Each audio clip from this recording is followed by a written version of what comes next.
Guys welcome back to this video. ఈరోజు video అయితే మామిడికాయల గురించి.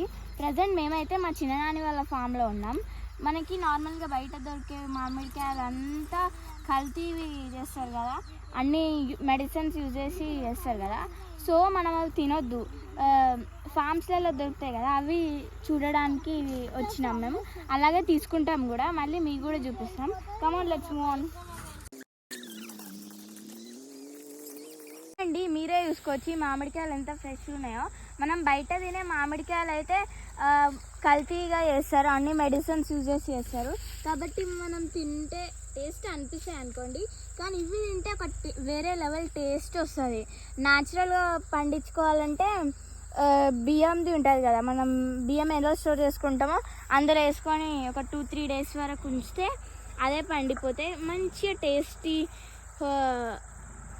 ఇక్కడ దొరికినవి తినొచ్చు. చెట్టుకు కాసిన మామిడికాయలు కూడా తినొచ్చు, బాగుంటాయి, చాలా బాగుంటాయి. ఆ మామిడికాయ సైజ్ ఎంత ఉందో, ఎంత పెద్దగా ఉందో. అమ్మో, ఇది ముట్టుకుంటుంటేనే ఎట్లా.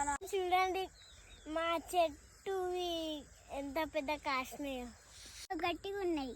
ఎప్పుడు మొక్కుతాయి? 20 days అయినాక. Okay okay. మీ పండు మక్కిందా? మక్కలే. ఎట్లా మరి అది? 24 days. 4 days ఎక్కువైందా మీకు?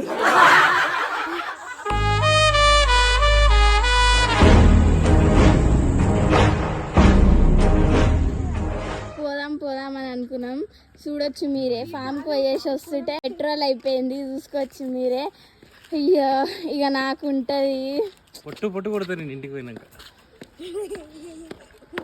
మేము మళ్ళీ నెక్స్ట్ వీక్ మా చిన్ననాని వాళ్ళు మా నాని వాళ్ళు కలిసి ఒక తొక్కు పెడతారు.